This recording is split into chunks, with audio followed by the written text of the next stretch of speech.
Kain songket itu kalau di Indonesia tuh disebutnya ratu kain ya, ratunya kain karena di Indonesia kan banyak 38 provinsi itu mereka mempunyai kain ciri khas masing-masing. Ya, tapi alhamdulillahnya kain songket termasuk kain terbaik yang ada di Indonesia. Karena mereka atau kain songket itu memiliki corak yang khas, terus juga menggunakan benang emas, jadi lebih terlihat mewah dan elegan kalau dia terkena sinar lampu dan lain-lain ya. Jadi itulah yang membuat songket Palembang tuh terbaik dari yang lain.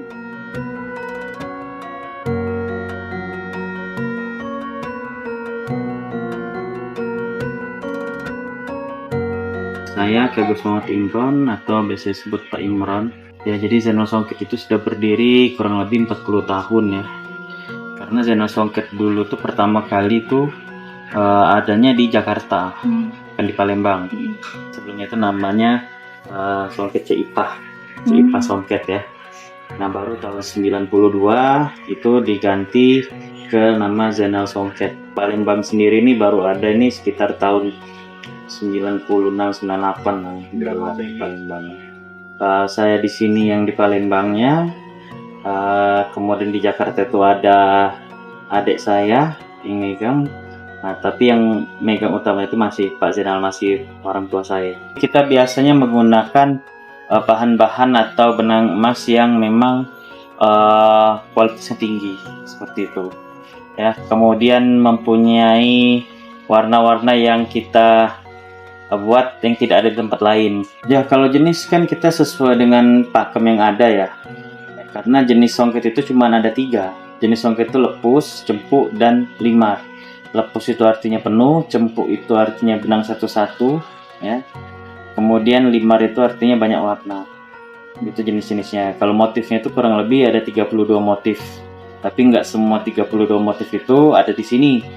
Ya, karena satu, tidak semua orang menguasai bentuk motif itu ya. Adapun kalau ada yang itu juga ya mungkin yang nanunya tidak sanggup seperti itu. Jadi memang ada beberapa motif yang sering ya, yang sering atau yang apa istilahnya tuh paling diminati lah oleh konsumen yang kita buat. Satu kain songket itu kurang lebih 3 bulan pengerjaannya. Kalau untuk fungsinya biasanya kain songket itu dipakai untuk acara-acara formal ya, acara-acara resmi kayak pernikahan, kemudian kayak apa namanya itu pelatihan ya dan lain-lain.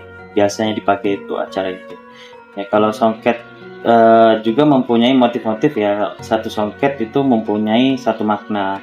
Jadi memang banyak makna-makna songket atau makna-makna arti dari motif songket tersebut gitu. Jadi lain songket, lain makna, lain arti. Kalau dulu kalangan-kalangan terbatas yang boleh pakai biasanya bangsawan, yang punya jabatan. Kalau rakyat biasanya nggak bisa pakai kain songket. Ya, harapan kedepannya ya semoga rumah songket Zainal ini makin dikenal banyak orang ya. Karena alhamdulillah kita kan ada museum ya. Jadi kita museum itu punya pribadi ya, punya pribadi. Tapi alhamdulillahnya walaupun museum itu pribadi tapi dikenal sampai keluar kota. Dan koleksi yang ada di museum songket itu ya pribadi. Kita pemeliharaan atau maintenance-nya ya dari orang-orang yang berkunjung. Ya, kalau mereka kesini ya mereka pasti yang pertama mereka datang itu untuk melihat songket biasanya. Mereka melihat songket, melihat apa namanya motif-motif songket. Kemudian mereka mungkin pengen lihat museum juga biasanya kan, karena ada juga yang tamu-tamu kita tuh yang sini karena dia melihat di Google ya museum songket yang mereka tahunya di sini. Ya, kita istilahnya bergerak sendiri lah, istilahnya ya, kita bergerak sendiri karena kan kita lihat di sini nih nggak ada museum songket ya di Palembang tuh.